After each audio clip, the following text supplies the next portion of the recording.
listening, and I said, aha, I heard it here. You didn't hear it here. Yeah. But you didn't hear it here. No, but I did hear what But you did the hear big it. secret was. I don't remember the big secret. Oh, yes, the big secret. Would you like one of these? It starts in March. It's from March, April, and May. Okay, so Lynn, my phone is on the mantle there. And I'm going to get that from you so I can run it during the teaching. Do you want it now or after? No, because I can't. Yes, I think it's alright, I'll change this. Yeah, I've tried to do, there's so many things I've tried to do, but there's some things I can't do. Can't do that.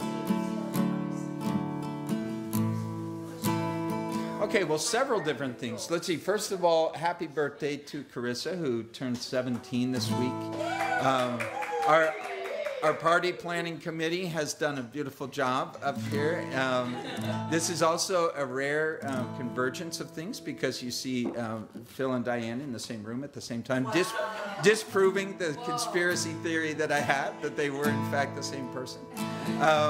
And so, yes, so much for that. Still not sure about the Davidson students and Miffy, but we'll find out about that. And then different things going on that are kind of exciting to me anyway. Downstairs, you may hear some banging and different things during the service, who knows, but the renter who was downstairs is actually considering moving out of that, and Billy has talked about expanding what he's doing here into both floors or some combination thereof. So who knows what will happen with that, but anyway, they are moving out downstairs, so you may hear some banging and chiseling and things, which is kind of ironic because we're going to talk about that some today. And then just for your prayer list, Ben Wilson did get injured playing a basketball game the other day. We'll be looking at, I believe, a surgery tomorrow morning. I'm sorry? This week, okay. And so anyway, pray for him and his quick recovery and all that sort of stuff. And for his team, who knows what they'll do without him, right? And then, what else? I think that's it for now. So last week I had not tuned the guitar and I went to pick it up and it was completely out of tune. So so now I think it's in. So we'll see if we can do this song this week. Everyone needs compassion, a love that's never failing. Let mercy fall on me. Everyone needs forgiveness, the kindness of a Savior. Love of nation.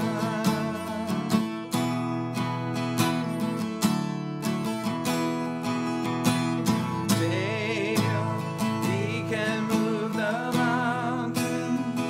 My God is mighty to save. He is mighty to save forever. Author of salvation. He rose and conquered the grave. Jesus conquered the grave.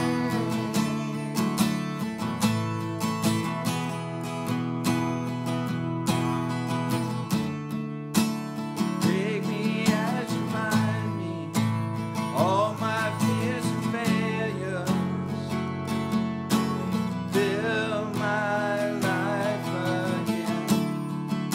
I give my life to follow everything I believe in. The hope of good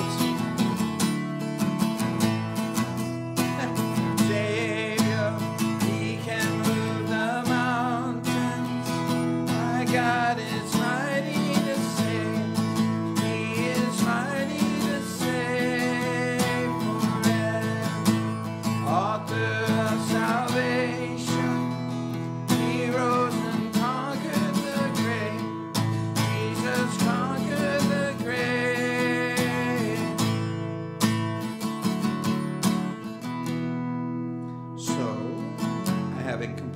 So we'll close it right there. Hey, while I'm thinking about this, yes,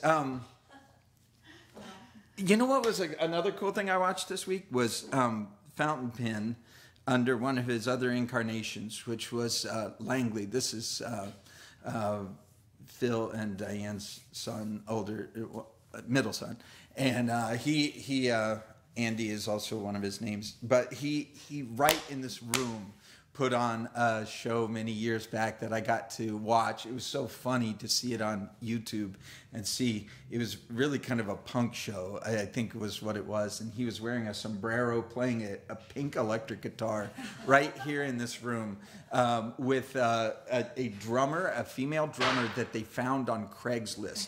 No kidding. They put a Craigslist ad, need drummer for punk gig. She showed up and they did a live practice during the show, which I was like, that's beautiful. It was amazing. It was just everything that rock and roll is supposed to be. So I say that to say you never know what's going on in this room, and I like that. I think it's got a great history and a great present to it as well. So real quickly, what I'm going to do is try and see if that will start that, which it did. And then Lynn is going to graciously walk up here and give me my phone, which has the slides for today. And while she does that, she will be modeling her super cool boots that we got at Uptown Cheapskate. And what's great about it is all three of the young ladies in our house have the same size, within enough of a tolerance but they are able to wear those shoes. So that there's kind of a shoe sharing arrangement at our house. I'm not part of it, but I want you to know, if you see those same shoes on on Bethany or on Carissa, just act like everything's fine. But they actually do share those shoes in that way. Okay, I'm hopeful this might work. We started Mark last week, and that to me is extremely exciting. Anytime you go through a gospel, it's going to go through you. And this is a great book. I will say this a couple times right at the intro just to make sure we frame it well, but it's the shortest of the gospels. There's 4 gospels, right? Matthew, Mark, Luke, John. This one, Mark, the second one there, is actually what I call the Cliff Notes. If you're a student or you know students, you know that sometimes you assign them, some huge War and Peace or some book like this, and they go out and find War and Peace, the Cliff Notes, right? These Shakespeare without fear type of thing, where you go in and try to say, what in the world is this really about, and how can I shortcut it? Well, Mark is for those people, because it is a gospel that just kind of comes out, and sometimes something that gets a whole chapter in another gospel gets one sentence in this one. So it's just like, boom, headline news. So I kind of like that as a thing. If someone wants to get introduced to Jesus and his action figure life, this is certainly what this book is about. So another piece of breaking news is that my parents are going to come visit next month. So that's exciting. It's funny, we talked about it in theory a little while back, and it was like, yeah, maybe in March or something. And March seemed like 700 years away. Not that I wasn't interested in coming. I just knew I didn't have to think much about details or anything. I'm like, yeah, it's in March. And then I called them the other day and they said, hey, what are we doing? Are we booking flights or what? And I'm like, it's in March. Like, it's midway through February almost, and I'm like, so anyway, they're coming next month, and that's exciting for me as well. So, Mark, chapter 1, part 2 will start midway through the chapters, right there in about verse 16, just to get your eyes on the right section. And God, we pray that this gospel, as we go through it again, would have an impact on us. It's fascinating to me in my life to see different things that come about with timing, that you're as alive and active today as you have ever been. You'd never change. The times change. A lot is different than when this was first written, but in the same way, nothing's changed. People are the same. We still need to find you, and in doing that, we find all of the things about ourselves that we might have missed if we had not connected with you. I think of all the incredible people in my life who've come across my path simply because they know you and I know you, and in that, you have connected our hearts. And I thank you for that this morning. I thank you for that in the days to come, and thank you for the eternity that we can all look forward to. We pray it in Jesus' name. Amen. God sees us as we will be and not as we are. And in saying that, I say that God sees us through the eyes of an artist. If there's one thing that I have always been fascinated by, it's people with talent, right? Especially some talent I don't have. And if there is a talent I do not have, it is an artistic ability, right? I really don't have the capacity to draw that well. I remember a time way back in school, I took an art class, and I pretty much erased a hole through the paper when we were trying to do one simple thing, which was draw a human elbow. All right, I was supposed to do an arm and an elbow at a certain angle. And I just like, nah, that's not it. And then I'd do it, nah, that's not it. And the teacher came up beside me and just went, and it was perfect. That was it, you know? And that's what she said. She said, it's a little more like this, you know? And I'm like, yeah, I know. And then, you know, but mine looked like just a angle. I just couldn't get it right there. And so when I think about that again, as somebody who can see something that isn't yet there, but it's just there in their mind as it could be, and they can actually bring it to pass. See, and I think about that God sees us as we will be through the eyes of an artist, not as we are right now, but as we can be in his hands. And see, when I think about that, he loves us just the way we are.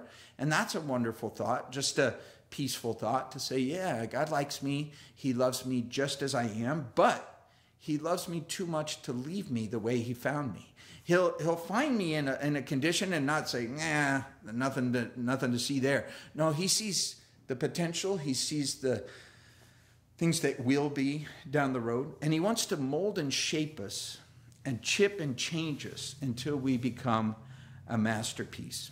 And so I titled today the talk that we're going to have here, The Master's Piece.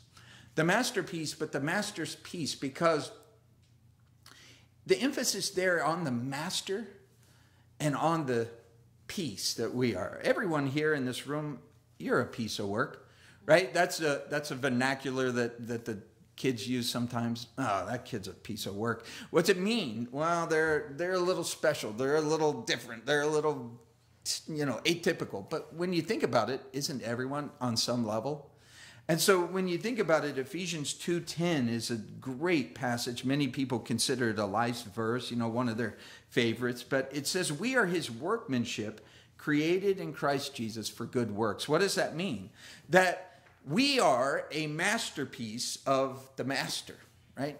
We reflect his genius. And see, when you think about this, workmanship, that word is an artistic word. It's actually what they would use in the Greek to describe a poem or a painting or a sculpture or a work of art. And I'm sure you're familiar with this statue here. Maybe you haven't seen the version that I have here, that we're just trying to keep it, PG at least for here.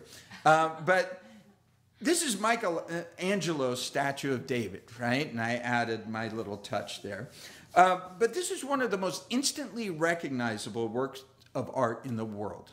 Again, when you think about it, the statue shows the young boy David as he faced Goliath. This momentous event in his life, and armed only with a sling, 5 stones, and his faith in God, right? It's a biblical story, and yet here Michelangelo carves it into stone. And so it's one thing to see it in a picture like you're seeing it now. It's kind of tiny there. But in fact, that statue stands 14 feet tall, okay? And on top of that, on a pedestal. So, I mean, it's just massive. It dominates this huge room. There's a single room where this is housed, and this is the only thing in that room. So you walk into that room, and it's like, wow. It made me wonder. I wonder a lot of things when I see things in life, but my main thing was, where's the room where Goliath is? Because that one, whoa, that would be really huge. That must be another whole wing of the museum. But I had the opportunity to see this statue in person when I visited Florence, Italy as a study abroad student in 1987. Can't believe it's been that far back. But when I think about that, even at the time, limited knowledge and appreciation of art, and in fact, one of the things that changed so much when I went on these trips and tours was my mind and my life expanded to have a more artistic eye, to have more of an appreciation for things that as a kid I would have said, yeah, whatever. And I really stood there as a student, and it was funny, no teacher made me go to this museum. Isn't it funny how, you know, sometimes people make you learn, but then there comes this moment in your life maybe where you love to learn.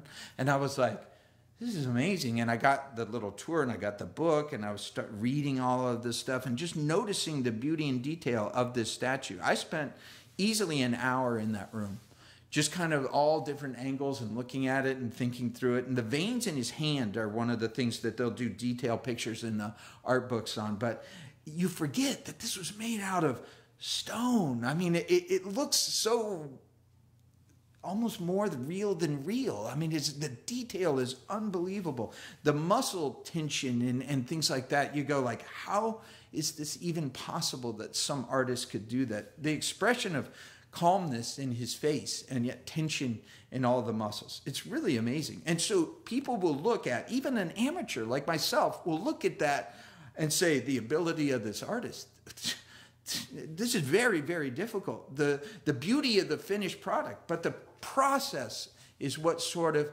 fascinated me there as a student all those years ago. And the obstacles that I wouldn't have known that Michelangelo went through to create this masterpiece that he had to overcome to do this, that was part of the genius with it.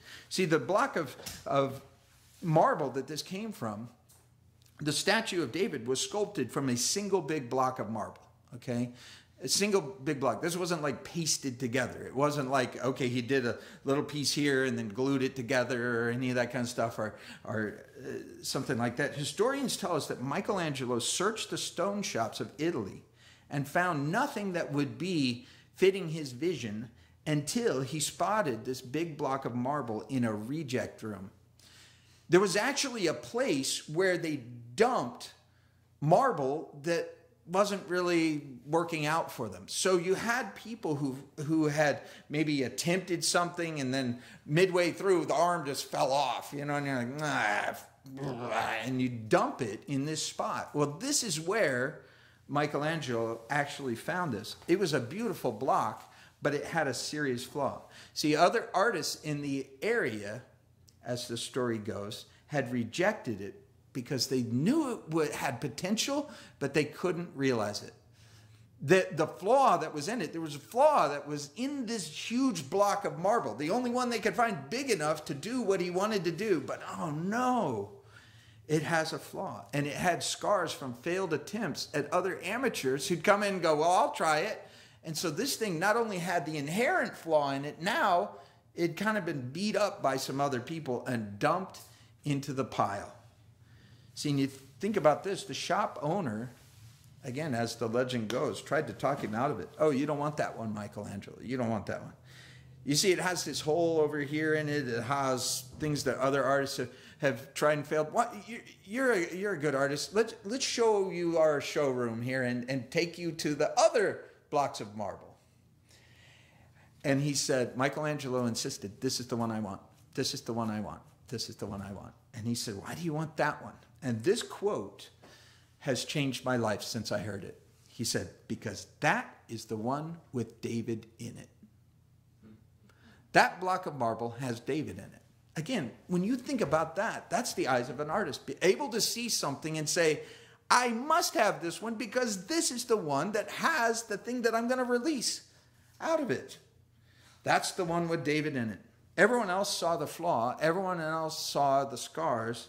Michelangelo saw the finished product and the project that he could do to make that happen. He saw the block of marble with the eyes of an artist. And again, I remind you that thought, that simple thought, it takes a master to make a masterpiece because a master has to see the end before they begin, right? Now, when you think about that, very, very relevant to our own life in some way. And when you think about this, in his hands, we can become the workmanship that God saw when he created us in Christ. He loves us just like we are, but he won't leave us that way. He still has something to do in your life. You know how I know? Because you're still here, right? One of the ways you can know, is God through with me yet? No. And so somebody else may throw you away, but God is not through with you. And so look at the works of art that he has done. This is what we're doing in Mark. It's kind of looking through some other works of art that God has done in the past. See, it should give you, this is the connection with your life and my life today. It should go, if he could do that with them, he could do something with me. Because what we miss a lot of times is the obstacles God had to go through to get to the people that he worked through. You know, these guys that we think and put in stained glass and put halos over their head, and you go, wasn't really that way. These guys were projects. And yet, God looked at him and said, that's the one with a disciple in it. That's the one with an apostle in it. That's the one I want. So you look at Mark 1, verse 16. This is what it says. As he walked by the Sea of Galilee, he saw Simon and Andrew his brother casting a net into the sea, for they were fishermen. And verse 17, Jesus said to them, follow me, and I will make you become fishers of men. And verse 18, they immediately left their nets and followed him. And when he'd gone a little farther from there, he saw James the son of Zebedee and John his brother, who also were in the boat mending their nets. And immediately he called them. And they left their father Zebedee in the boat with the hired servants and went after him. So first of all, we see two pieces of work, all right? Verse 16, Jesus saw Simon and he saw Andrew. And then in verse 19, two more projects, right? We see James and we see John in verse 19. Now, again, when you think about this, not all eyes that see the same thing. So you and I might have walked along the Sea of Galilee, right? Let me just take you there in your mind for just a moment. And you are seeing fishing businesses. This is what was just common stuff. Now, you know, again, to translate it into today, a lot of people would love to be in the fishing business, right? They're like, oh, that'd be great. I just go fishing for a living. But you got to remember, this was hard work and remains that today. You know, this was not a recreational thought, you know, that they went out on their boat and caught a few fish. This was their life's work. And you might compare it to any type of factory work or any type of just, you know, common, regular old show up at work, work hard, make a little, show up the next day, get up early, you know, that cycle. And when you think about it, God sees every person with potential. Every person with potential, with promise. Now, again, people might have walked by, you might have walked by, I might have walked by and just seen a couple of fishermen, brothers, I don't know. Nothing unusual, a couple pairs of brothers, professional fishermen, very common. And Simon and Andrew were doing something that was just real normal, which was cleaning the net. This was everybody's worst part about it. You would fish and fish and fish, and then you had to clean up at the end. I remember working at many fast food restaurants, and the worst part was closing. Some of the restaurants I've worked at, you'd close at 1 or 2 in the morning, and then closing. You had to clean up after everything, drain the fryer, the grill, all this stuff. You get out in the middle of the night. Nobody loved doing this part. So this was the part of it where they're cleaning up the nets afterwards. This is what it says, that they were doing this. They had pulled in fish, and now they're getting ready for the next day. And maybe Jesus watched them for a while. We don't know. We don't know what all he saw, what flaws he saw. Maybe they had, did they talk like apostles? I don't know. Were they super loving toward each other as brothers? Did they say all the right things and do all the right things while he was watching them? Probably not. I don't know for sure. But again, what Jesus says to these four is, you will become fishers of men. Now that's strange sounding phrase right there. Probably sounded strange to them too. But basically he's saying, you're going to fish for people rather than fish. I mean, fish are fish and people are people. And guess what? He says, I'm going to take what you're already doing and kind of mold and chip and shape it around to something that has not just value here, because there's nothing wrong with fishing for fish, but he says, I'm going to do something that lasts for all eternity. Not just building your business or whatever else, but I'm going to actually have you have an impact that is on human life, someone who catches people. For what purpose? Well, I like to think of this thought. I hope it's helpful to you as if you've ever done fishing. This is probably my favorite thing. It's catch and release. What is catch and release? You catch the fish so you can let the fish go. And when you think about it, God catches people. Why does he want to catch them? So he can fry them up in a pan? No. Catch and release. I mean, he wants to catch them and release them actually to their full potential. Why did Michelangelo want to pick that flawed marble up out of the reject room? To release it back into the reject room? No. To put it into a place of potential to where for all eternity, really, people look at that and marvel at the marble. And go like, how can this be that was made out of that? See, and I think about this, to find your full potential, your full purpose. People with potential to have an eternal impact, think about this, on people who will have an eternal impact, on people who will have an eternal impact, on people who will have an eternal impact. Isn't that what it is? I mean, you think of these guys, and they were a long time ago. Something happened between them and us, right? What happened? Somebody got caught by somebody who got released by somebody to go be who they were, who had some impact on your life or my life for eternal things. See, I think of all the amazing people who have crossed my path. Once my path crossed the cross, right? I came in contact with Christ. But how? Because somebody was willing to share their faith either vocally or visibly or a combination of both, to where I went, I want what you have. God did this in your life. I want that in my life. And see, when I think about that, that is how simple this process is. But again, it's the master who makes masterpieces.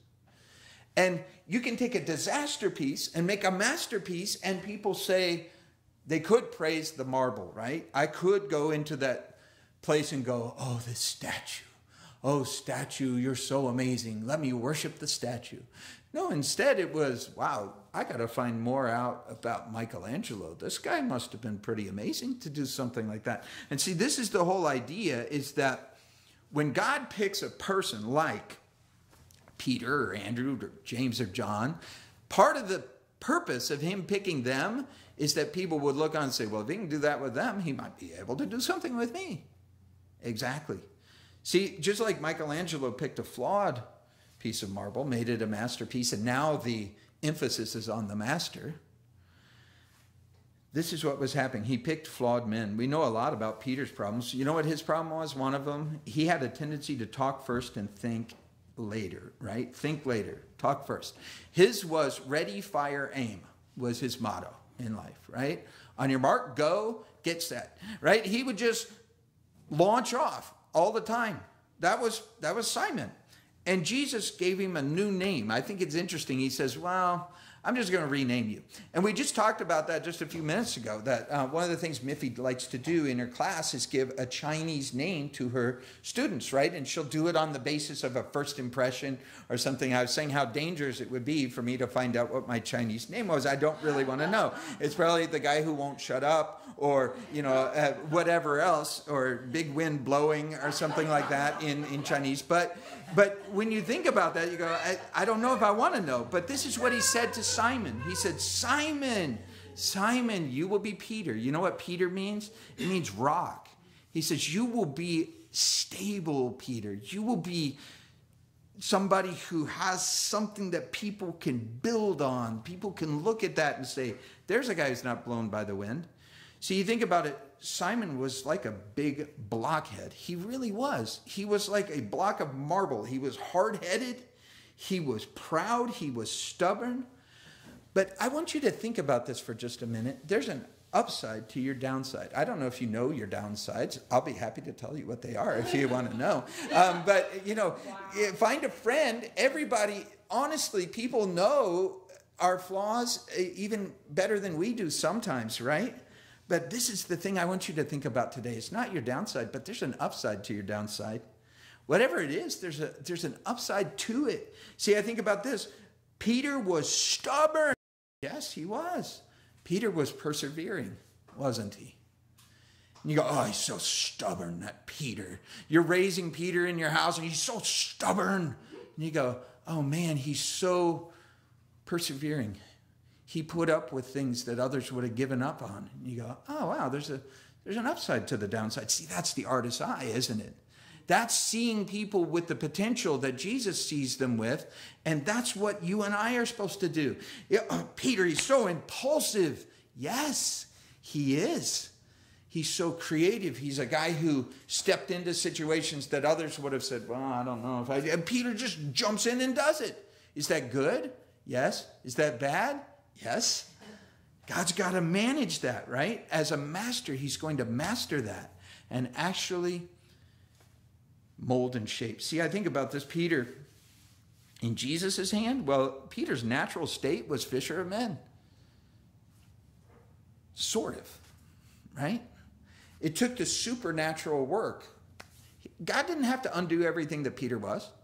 He had to just simply chisel away some things that Peter was. He had to take away some things that Peter was. But he didn't want to take away everything that Peter was, because Peter was perfect in his imperfection for the call that God had on his life. And I love that thought. Really, really important. See, this is what he said, right? I will make you. Oh, man, I love this. Follow me and I'll make you. I will make you something if you follow me. Which means if you don't follow me, I guess you'll make you. Right?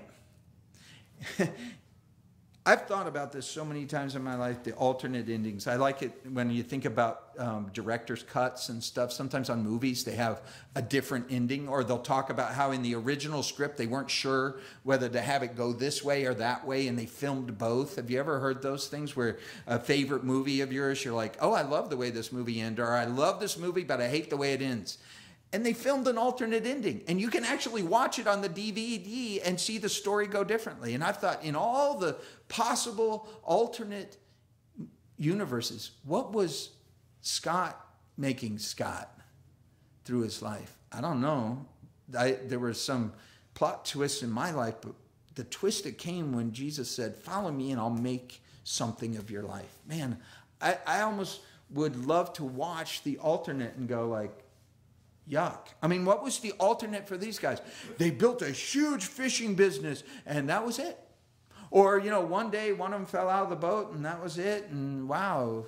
No, you go, Simon, do you think Simon's sorry that he followed Jesus and Jesus made him something? Well, it was a difficult thing. See, again, his natural state, there were some supernatural things that had to happen. He had chips and chisels, right? And I want you to think, as I'm thinking through this week, watch for the chisel that God gives in your life. There's things where you go, wait, I was using that. You know, but the master goes, Chunk, we don't need this. And you're like, I was using that, right? I mean, I want that. But there's an upside to your downside, and God doesn't want to change everything about you. He wants to bring out the upside of who you are. See, I think about that, again, the rock that Peter was, it was kind of covered with a lot of problems. And the fisher of men, right, the book of Acts, you know it, Peter preached and 3,000 people responded. 3,000! I mean, I don't know if he ever caught 3,000 fish. That's a lot of fish. But he threw out the gospel net, and into that, 3,000 people said, yeah, I want what he has. I want that change. Many of them grew up with Peter and said, look, if Jesus can do that with Peter, he can do that with me. And I like that thought.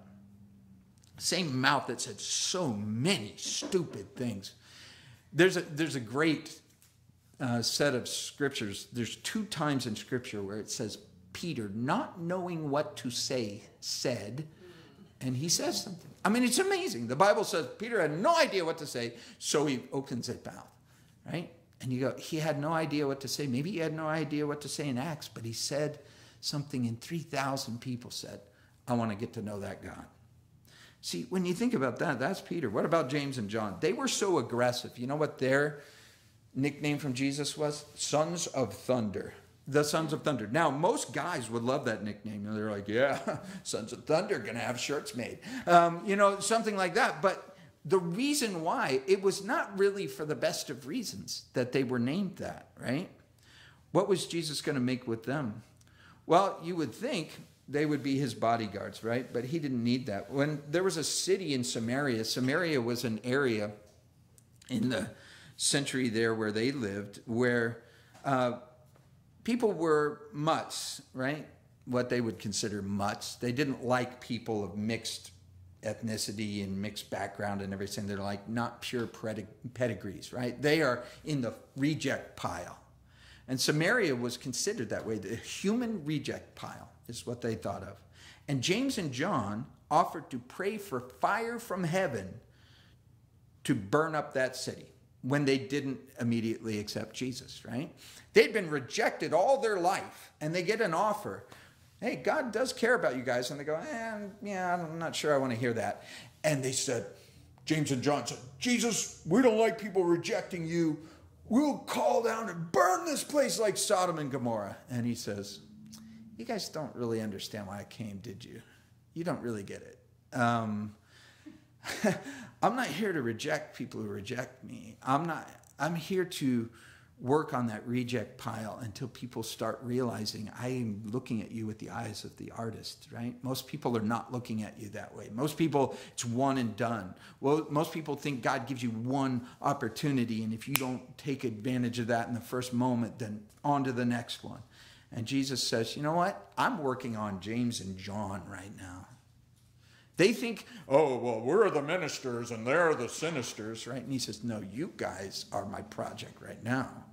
And someday, instead of sons of thunder, you might be the sons of light, where you're not looking to hit people with lightning, but you're looking to lighten the load of other people. They became known as the apostle of love. That's the John that's here. The apostle of love. Oh, he loved to call down fire. But God had to fire him a little bit through the kiln, right? Take some things out of his life. Purify some stuff out of him. He had prejudices galore. And so they needed tons of reshaping before they could even become part of the process. And that's what's happening in each one of our lives. See, I love the nicknames Jesus would give, because I think he smiled sometimes when he said them.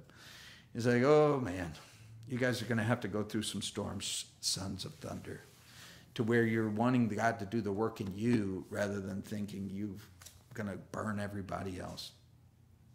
You think of Andrew, he's in this too. We don't know a lot about Andrew, and I love that. I love that. He's one of my favorite apostles because we don't know much about him. He's what I call the other brother. Does anyone know about the other brother? I was the brother, right, to my sister growing up. My sister's a year, a month, and a day older than I am. And infinitely cooler, all right? You have to understand how super popular she was in high school. I mean, beyond popular, more than you can Imagine. And guys would talk to me, right? I got some overflow of the popularity. Some guy would come up and talk to me. A cool kid at school would come up and talk to me for about 10 minutes.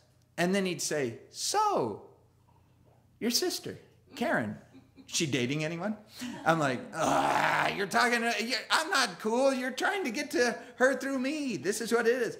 And I wish I could say it was just that one experience, but it wasn't. My best friend, Steve, oh man, super popular. He was a guitarist. I was a drummer. Guitarists get the girls. It's just that simple. And drummers, well, I don't know what they get. But someday, I stopped playing the drums and I got Lynn. I wasn't meaning that as that. I didn't mean that. I stopped playing the drums. I didn't mean it as a bad thing. In high school, man, I'm in trouble now. But girls would talk to me in high school for about 20 minutes. And then they'd say, your friend, the guitarist, is he dating anyone? And I go, yeah, let me introduce you. You know, when I think about this, Andrew here, he wasn't one of the real superstars. He wasn't the person that everyone gravitated to first.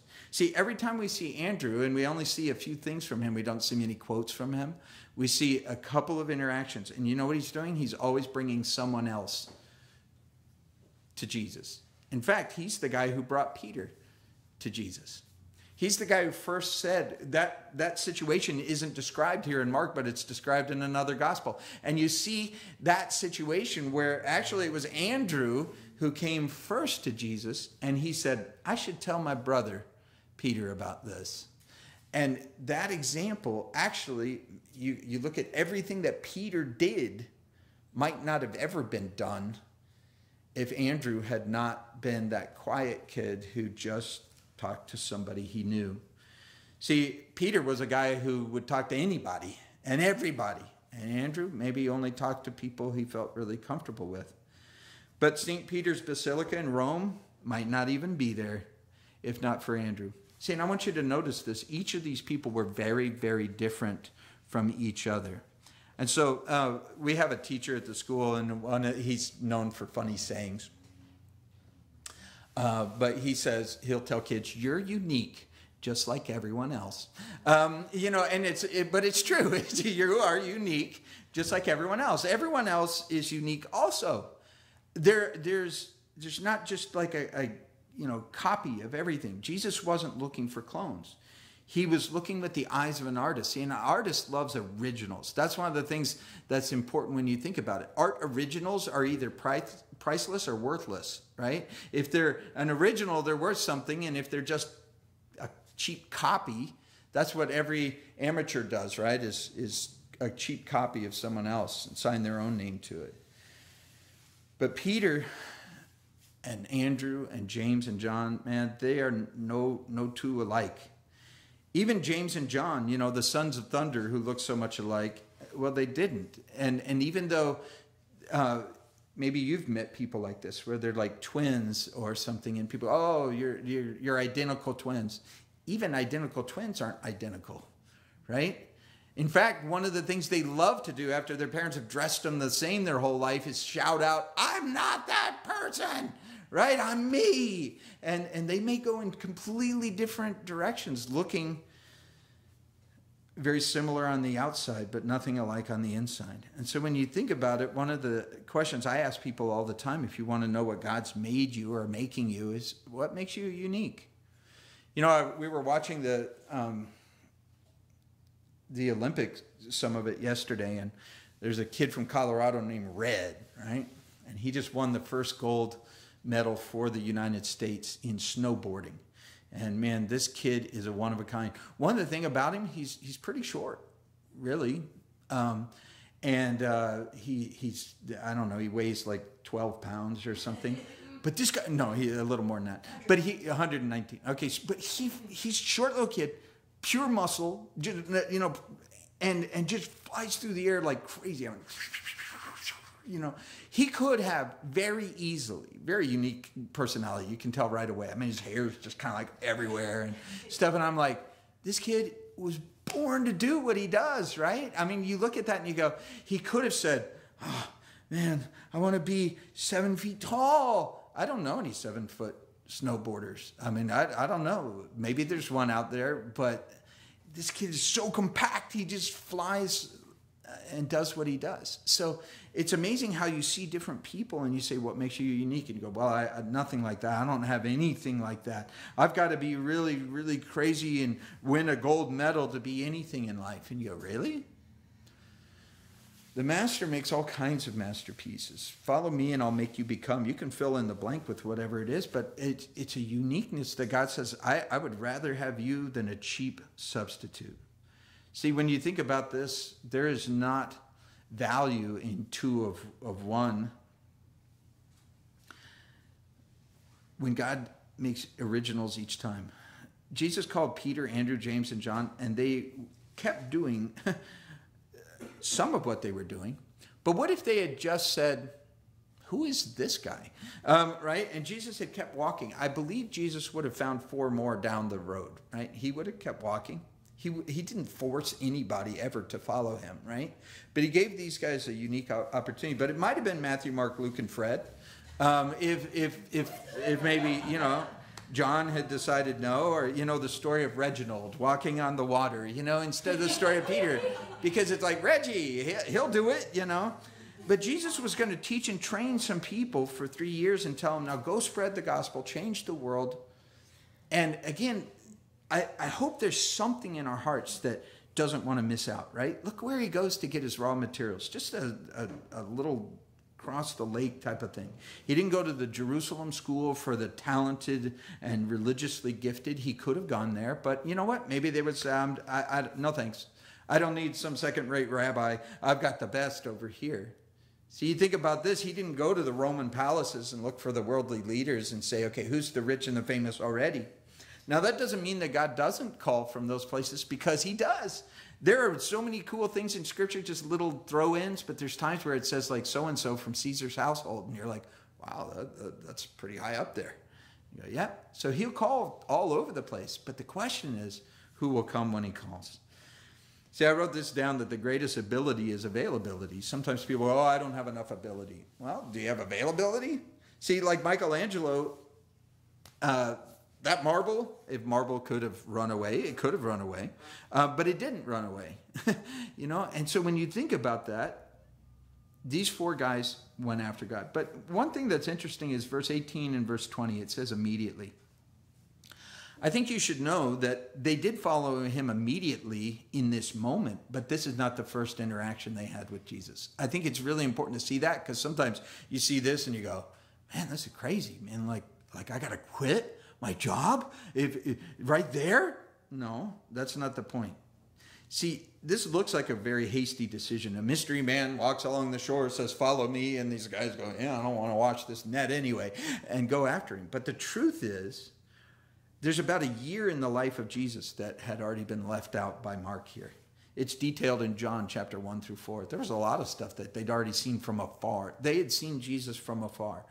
And he came to a point where he said, I would like to show you what I could do if you'll let me really do more in your life. I will make you, if you follow me, your uniqueness. I want to bring that out. I want to catch you and release you into everything that you would want to do. Now, what's great about that is there are plenty of times in Scripture where Jesus caught someone and released them right back to their hometown to do exactly what they were always doing, right? He says, go back and just be an example to people. Go back and keep doing what you're doing. Sometimes people even say, I want to quit and follow you. And he said, no, follow me and don't quit, right? You're already exactly where you are supposed to be for a reason. There's a lot of those. And so this was an act of faith, not presumption. And there is a huge difference. Jesus had a specific purpose for them that would require them to go from town to town, right? He couldn't have his 12 disciples based in one place, because he was trying to spread grace among many places. So it required them to leave behind one thing to take hold of something else.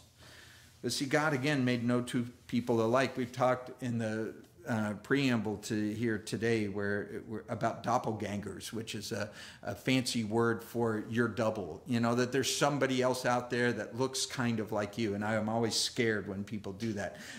You know, when they'll say like, this guy looks a lot like you should look him up online. You're like, uh-oh, this could be very humbling. And you're like, I don't know.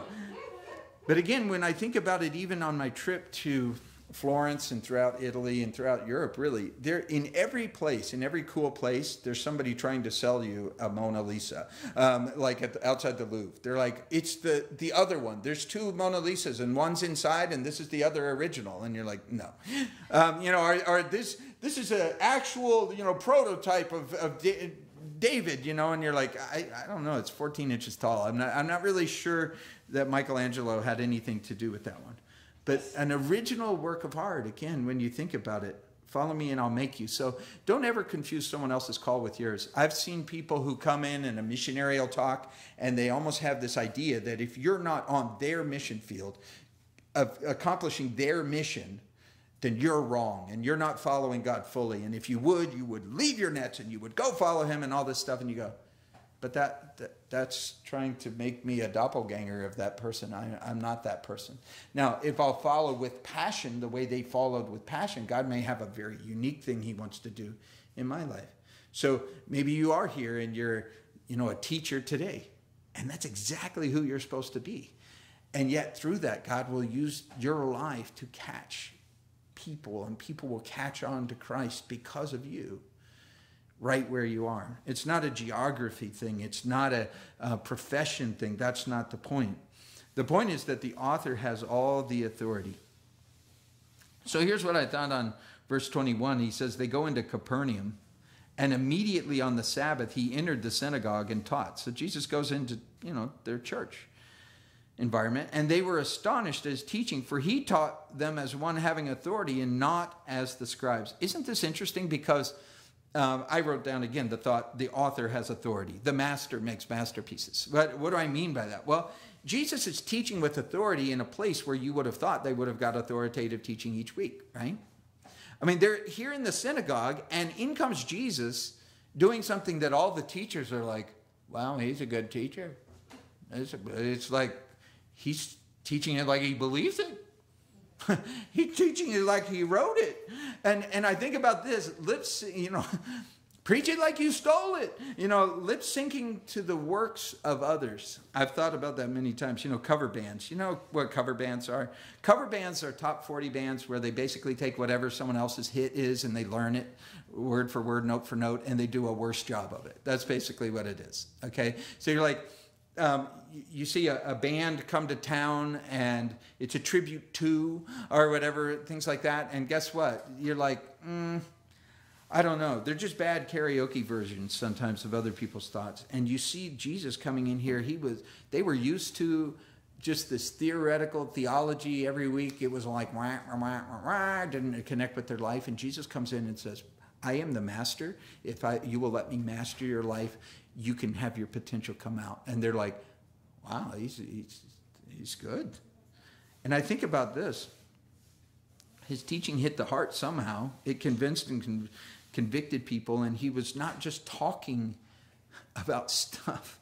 He was talking about the life-changing truths and the power to perform it and transformation. See, information, nobody minds information. I could give you so much information on geography and geology and this manuscript and that manuscript, and people walk away exactly the same as they were before. Oh, the Bible's a great book. It hasn't changed my life, but I sure know a lot about it. And you go, you know what? I would prefer somebody just come in and say, this verse can change your universe, right? You go, wow, that's good. That is good. See, Jesus here, he's a life changer. And the bottom line is the devil doesn't mind if you go to church as long as you don't change. Because it's not about church, it's about change.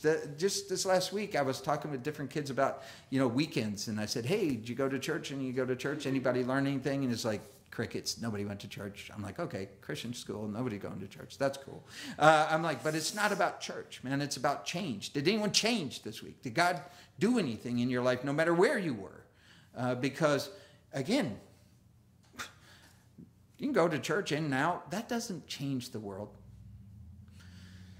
It's when people come out of church and change, that they change the world, because they go be fishers of people, like Jesus was talking about here. See, again, he came in here and they were all astounded that anyone was saying anything that mattered in the synagogue. Been a long time since that happened.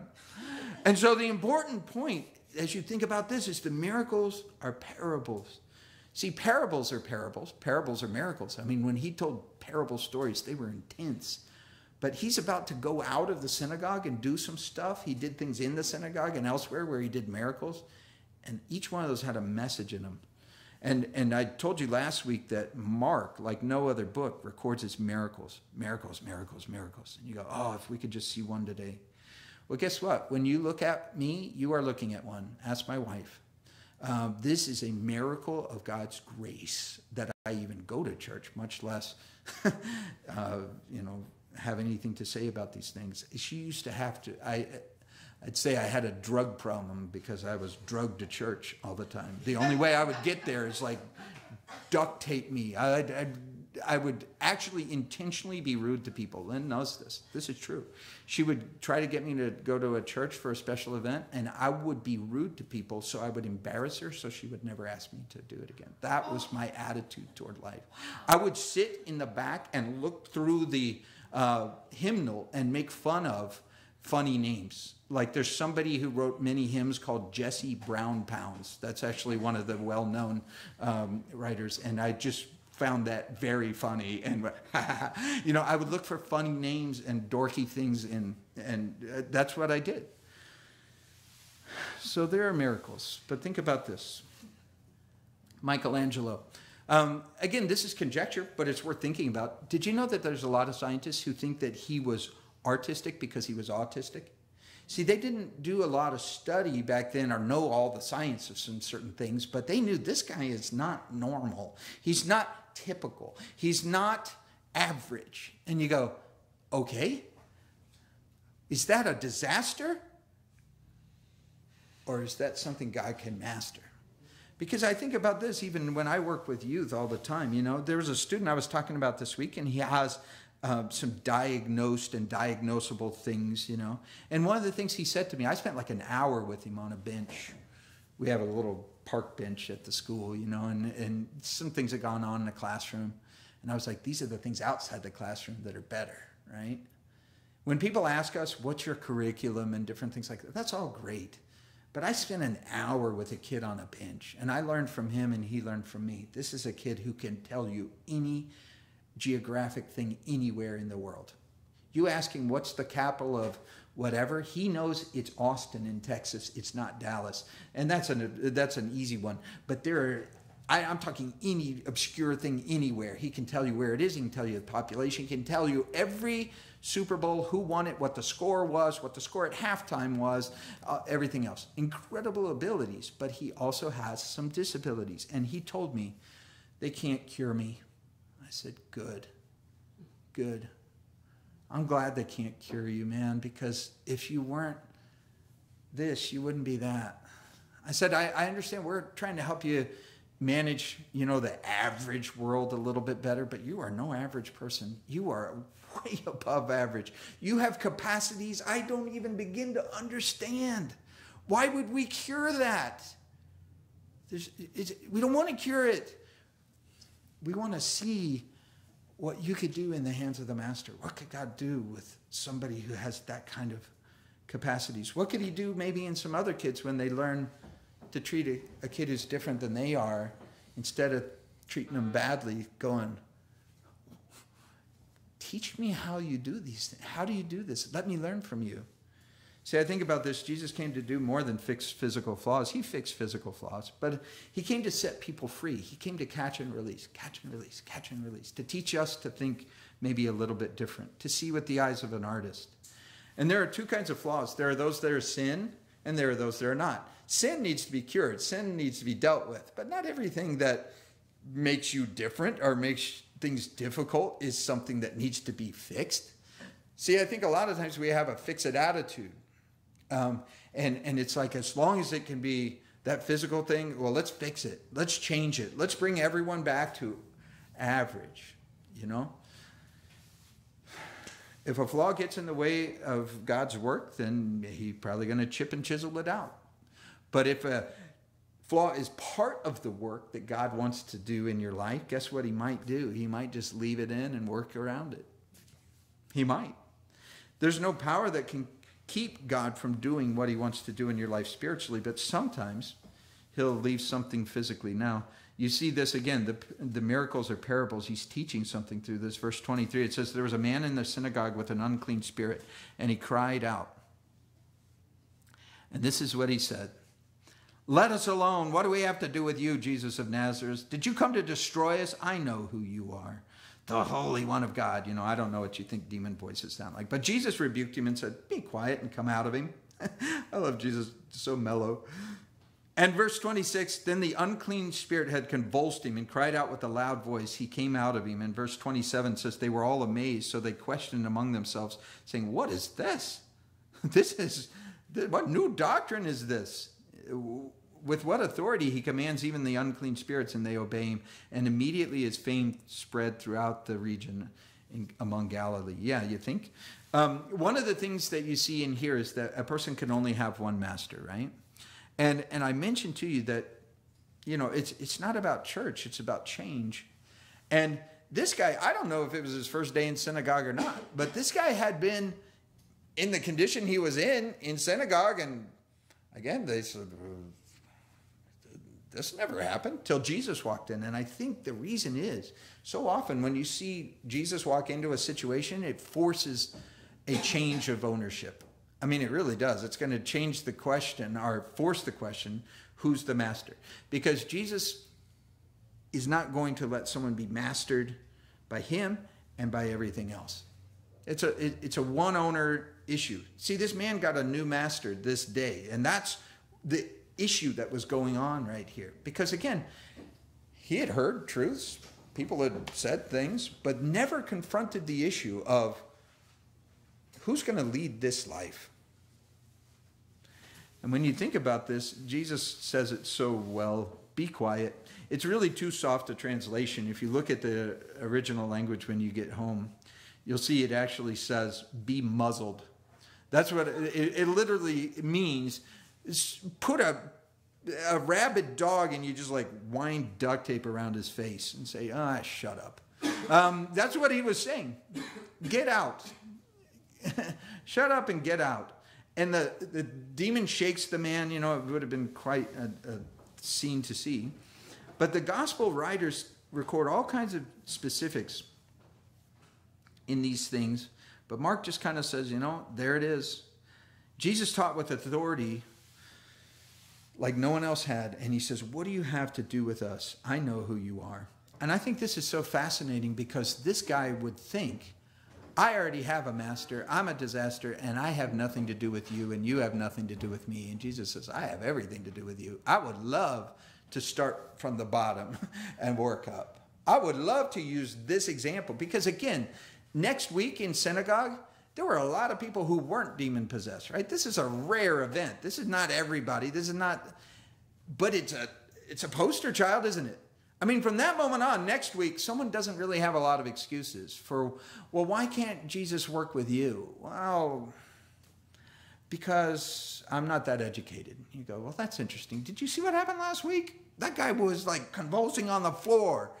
And God, now he's sitting over there and he's in charge of children's ministry or something. You go like, wow, that's pretty whack. You know, maybe a little more time in between those two. But you understand what he's saying. As soon as they'd come out of the synagogue, look at verse 29. They entered the house of Simon and Andrew with James and John. So he's got the four that he's working on, his project. And Simon's wife, mother, incidentally, Peter did have a wife. It says it right there. Simon's wife's mother lay sick with a fever, and they told him about her at once. So he came and took her by the hand and lifted her up, and immediately the fever left her, and she served them. See, this is an amazing thought right here because this is Peter's mother-in-law, right? And I've got one of my mother-in-laws right here in this room. But when I think about this, you have a person who's sick, right? Just sick, they go over to the house, right? And Jesus heals her. And what he did was supernatural, but what she did was natural, just kind of natural. She serves him. She's like, party platter? Anybody for some milk, juice, water? What do you need? She just serves him. And it's a perfect picture for me because it's like he healed her and she wrote a book about her experience and she went on the speaking circuit and she led thousands to Christ. No, it says she served him. She just made a meal. And I love that because God prepared in advance things for us, but some of the things he prepared in advance for us is just humble service for others that may not even get noticed by others and might not even be thought as supernatural. But if he hadn't healed her, she wouldn't have been able to even do what she did. And so I love this because verse 32, you see how this chapter concludes. It says, at evening, when sun had set, they brought to him all who were sick and those who were demon-possessed. And the whole city was gathered together at the door. And he healed many who were sick with various diseases, and he cast out many demons. And they didn't allow the demons to speak because they knew him. Why didn't he want them talking? Because he didn't want a PR agent that wasn't ultimately him. Not all news is good news, and not all advanced press of Jesus really does Jesus's work. I think a lot of times he has to keep a pretty low profile to be able to do what he really does because he came for individuals. I think this is so, so important because he came for individuals. He came for individual situations, and there are masses of people, but Jesus didn't come really to deal with masses in mass. So many times he would have an individual situation because that's what artists do, right? They don't just mass produce things. And so he's like, let me be the first person to touch this person. I don't want a bunch of people talking about how I am and what I am. And look at this. This is so good. In the morning, having risen a long while before daylight, he went out and departed in a solitary place, and there he prayed. And Simon and those who were with him searched for him. And when they found him, they said to him, everyone's looking for you. Right? I mean, they now think they're part of his team and they're going to tell the master how to do it. And verse 38, he says to him, let's go to the next town. I'll preach there also because for this purpose I've come. Isn't this amazing? Because there were lines forming and, the Peter, Andrew, James, and John, we know that they were interested in positions. The Bible talks about it many times. They confess it. They're basically like, yeah, we thought we were going to be like the VIP vice Jesus and the assistant Messiah and all this stuff. And they had a lot to learn. And the real reason he came is he said, I didn't come to draw a crowd. I came to have my hand on individual lives. See, and I love this so much. Again, when you can trust God's hand because you trust his heart. There's times in my life where, frankly, I don't know what he's doing. And I don't know why he's doing that. And there's people I look at and I say, well, I don't know why he's doing that. That seems like the wrong move on that person. I think this all the time, but remember, he's the master, right?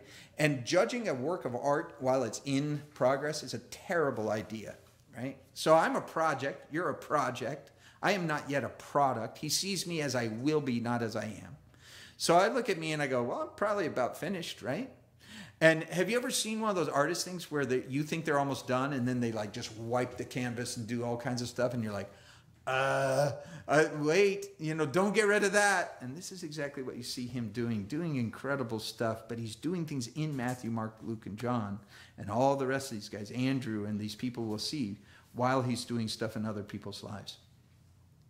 And look at verse 39. I think it's important. He says he's preaching in their synagogues throughout all Galilee and casting out demons. Incidentally, if you ever hear somebody equate demons and disease, they're not the same. In these verses just before, it said he cast out demons and he healed disease. They're different. Okay? God knows the difference. And so when you think about that, there are people who think everything that happens is the demon of this or the demon of that. That is not scriptural. And so a leper came to him, imploring him, kneeling down and saying to him, verse 40, if you're willing, you can make me clean. And Jesus, moved with compassion, stretched out his hand and touched him and said to him, I'm willing, be cleansed. Now again, when you think about this, you see the artist's prerogative. What is that? The guy's basically saying, if you're willing, I know you're able. The question is, are you willing? And when I think about this, God's will is one of those difficult things to figure out sometimes. Because again, I think God should fix me, right? If there's something wrong physically, he should fix it. If there's something wrong financially, he should fix it. If there's something wrong, emotionally, it should be cured and all that sort of stuff. And you go, it's not that simple, right? Because all of those things, the main thing God is interested in, he's a spiritual artist. He's a soul artist. He is creating and recreating souls, right? He's taking the internal. So this leprosy situation, would he fix every leper that ever was? Look around at our world. There are people who have diseases that don't go away during their life. Does that mean Jesus isn't working anymore? He doesn't care anymore? No, he does fix physical things. Maybe you have your stories. I certainly have mine of what we've seen. But, miracles are parables. They are things that happened in certain examples, and they were even rare in his day. So they didn't go, oh, miracles, we're used to those. These were happening, and they thought it was strange even in those days. And so a man with leprosy, he says, okay, he cleanses him, and he says, don't say anyone to anyone except the priest. Why is he wanting to go to the priest? That priest had books full of stuff to do when lepers were cleansed, and he'd never open that book, because there's nowhere that you see in the Old Testament that a leper got healed. You're like, wait, yeah, it was all theory to him. He says, go tell that guy. Go tell him out to see him. Okay, so I close it up there. This is an illustration you're going to love. Did you know one of the other things that Michelangelo did that's less known, but it was in one of the side rooms when I was there? It's something called the captives. It's something called the captives. And it was things that obviously are not as finished as David, right? Not as famous as David. But what they were is this whole set of figures. They're all like tortured, and it looks like they're trying to get out of the marble that they're trapped in. And many artists consider this to be some of his greatest work. Lesser known than maybe the finished work that I can see that's really great. But going in and seeing these, fascinating. And there's people who debate to this day, because he didn't really say, was he not finished? Did he abandon them? They were too hard. What was he doing? Or was he trying to make a statement with it? Well, that's the wonderful part, which is that Isaiah 61 says, the Spirit of the Lord is upon me to anoint me to preach good tidings to the poor, to heal the brokenhearted, to proclaim liberty to the captives. See, I think Jesus looked at me and saw that with the eyes of an artist and said, that's the one with Scott in him. I just, there's some things that are holding him back from what he would be. And someone might look at me and say, not famous, not impressive, not finished. And you go, all true. But that's the eyes, again, of an artist, that he can say, but that's what he wanted to do with me. This is what he wanted to do with my life. What does he want to do with yours? What does he want to do with yours? Well, I know one thing he doesn't want to do.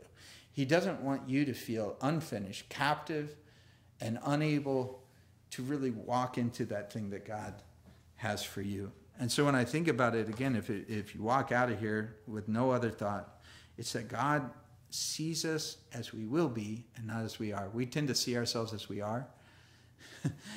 Maybe realistically, I'm not much.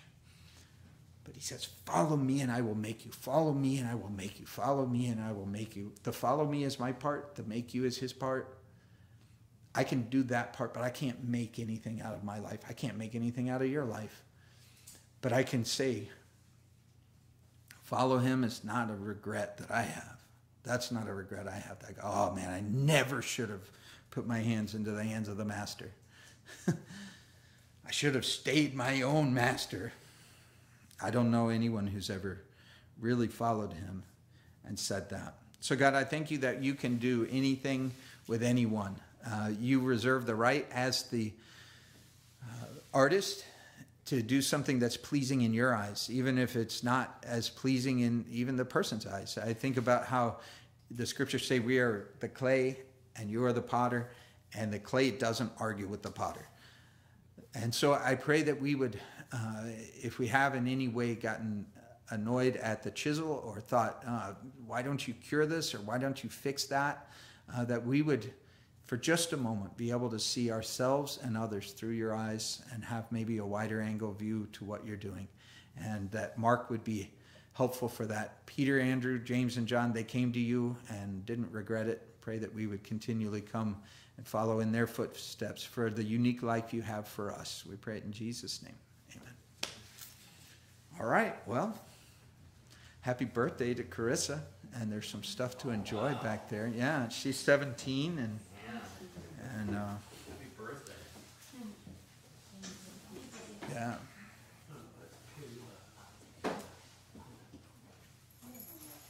So, do you have more than one mother-in-law? I do. I have 3 total. What? 2. Well, 2 mother-in-laws and 1 mother outlaw, which would be my mom. She's the outlaw. She's a Colorado outlaw. She would wear that proudly, is that thought. She's a frontiers woman.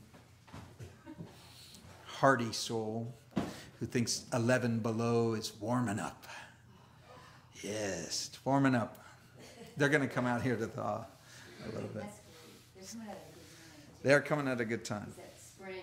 Now they are. The spring will spring and Where does she live in Colorado? well, they used to live in Colorado, but they thought it was too mild, so they moved to Rapid City, South Dakota, where it's much more temperate. It's pretty It's a beautiful place. Yeah. Yeah. So there you go. Yeah. Colorado, much too settled. You need the